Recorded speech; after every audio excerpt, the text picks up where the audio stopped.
Christine Barger, and today I'm doing a how-to tutorial on making a puppet from old clothes or blankets you have laying around the house. Thank you so much for being here. If you're new to my channel, please hit that subscribe button, turn on notifications so you don't miss any of my how-to videos or puppet videos or my adventures that I take on Fridays. Today I am actually going to try something new. I've never done this before. I'm going to try it and hopefully it works. I am going to take this old shirt that I have that's super fuzzy. It's like an old pajama shirt, and I am going to turn it into a puppet. Now you could do this from an old blanket, an old pair of like fuzzy pajama pants, really any material, but ideally if you want your puppet to be fuzzy, rather than going out and spending money on fur, especially if it's your first attempt at building a puppet, I figured why not see if we can recycle some of the stuff we have laying around the house that we're not using. And I don't wear this shirt anymore, but you know what? I'm gonna turn it into a puppet. So that's what I'm gonna do. I also apologize for the video quality and sound quality today. I really wanted to get this done in time, and unfortunately there's a lot of construction going on in my building, and I have maintenance over today working on my air conditioning. So there's just a lot of noise here. So I have moved my whole setup and put a backdrop up in a different part of my apartment, and that's what's happening. You know, you gotta make do. So without any further ado, let's get started. So I'm gonna take this shirt here and I'm gonna lay it out, and I am going to trace a pattern on it and cut it out. I will show you in steps how that goes. Let me go lay this out and cut a pattern out of it. The pattern I'm using, I just got from a puppet building book, but you don't have to use a pattern from a puppet building book. You could literally lay your hand down on a piece of paper like this, see what size it is, and make a very similar, just kind of round part around it. So you're gonna want two of the piece that looks kind of like this. Make sure that they match up, so don't just freehand it on the material itself. Freehand it on a piece of paper, cut the paper out, make yourself the pattern, and then lay it on the shirt and trace it, or the whatever you're making it out of, trace it. Also, before you trace and cut and do any of that, make sure you wash whatever it is so your puppet doesn't stink like some BO, right? All right, I have now traced my pattern and I'm gonna go ahead and cut it. Try to put your pattern as close together and in like an area that you'll still have extra material left if you're doing like a shirt or something that's smaller, because you wanna make sure that you have extra material in case, one, you mess up, two, you want to add arms and everything to your puppet, so you want to make sure you have material for that left over too. Although you could use different material, I guess it wouldn't have to be the same. Also, I mentioned something like, you know, fuzzy, thicker t-shirt material may not be the easiest way to do this. You can try it, but it definitely won't have like, it won't hold up the shape and stuff quite the same way as like a furry, fuzzy piece of material will.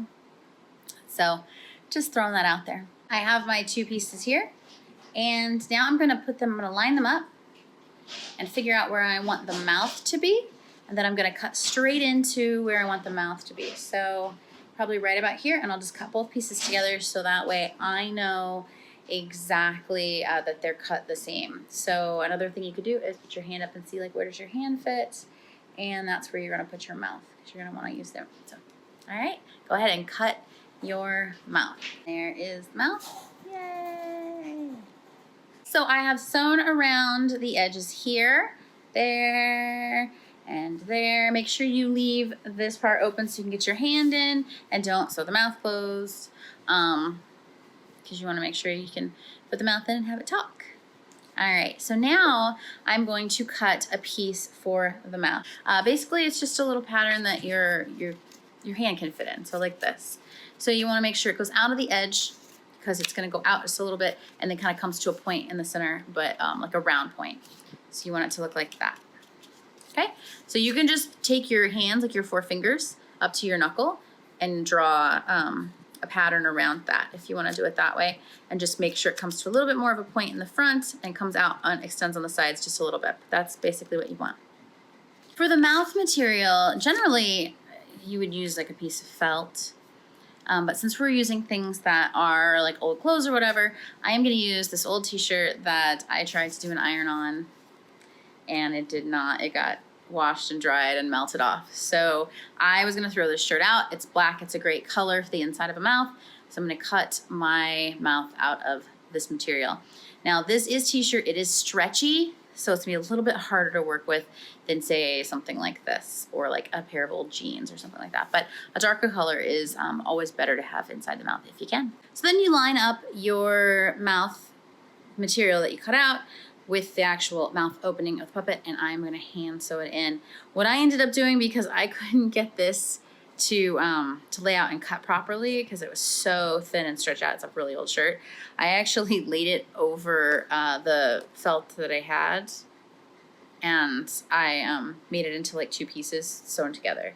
So I have black on the side you're going to see, and I have this on the inside just to make it a little bit more support. You can also take a piece of cardboard and cut it and spray glue it to your material before putting it in, or plastic. And if you want to try to sew through it, you can, or you can do it after.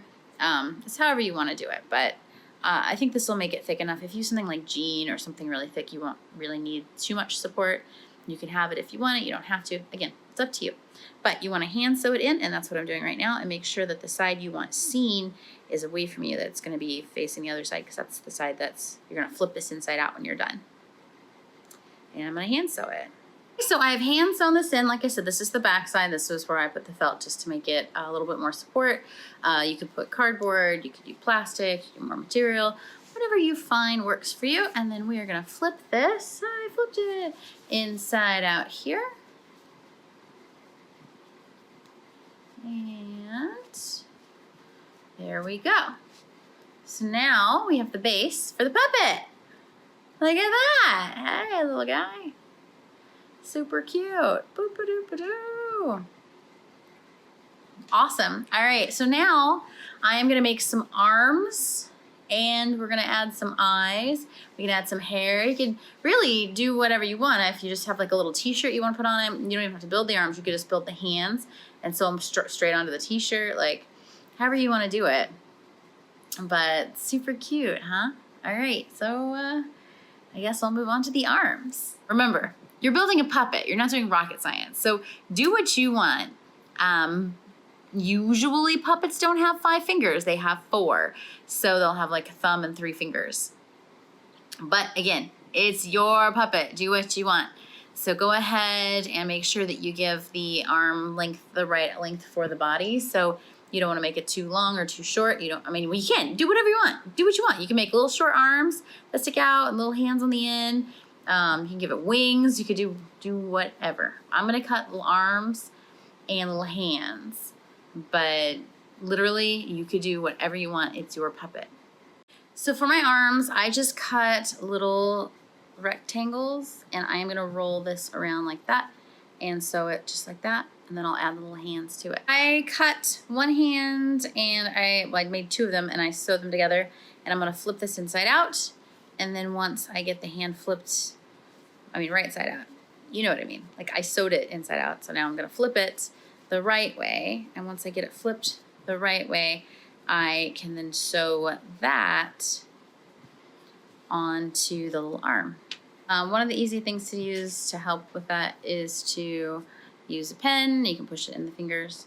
So I have this, so now I'm going to stick this in here, pull that around, and then I'm going to sew this on so I have my little arm. Now if you want to make a monster that is like for puppeteering, where it has the wire arms so that you can move the wires around and the arms are long and wiggly, you want to make sure your arms are longer than this. That's not the purpose of my puppets. I do ventriloquism, so this is just so it has arms. But for those, you can actually use wire inside of the hands, and you can bend them to shape the hands, and you can build the wire right in at this point, but we're not making that kind of arm. So now you can see I sewed the hand to the arm and the arm to the body. So I have one arm done, and now I'm going to go do the other arm. Look, his little arms. I glued some eyes on, and so it has a little mouth and eyes and little arms. How cute is this? And I said you could dress it, put clothes on it, build clothes for it. You can put pants on it, put legs on it. hair, put a tongue in its mouth, all sorts of things that you could choose to do. So there you go. I hope you liked this how-to video. If you did, please hit that thumbs up and subscribe, turn on notifications, and check out my other how to make puppet videos and how to do ventriloquism, because that's what I do. Yep, that's what she does. I don't have a voice for this puppet yet. But make sure you check those out and follow me on social media and all the things. Thanks for watching, and go be a light in the world.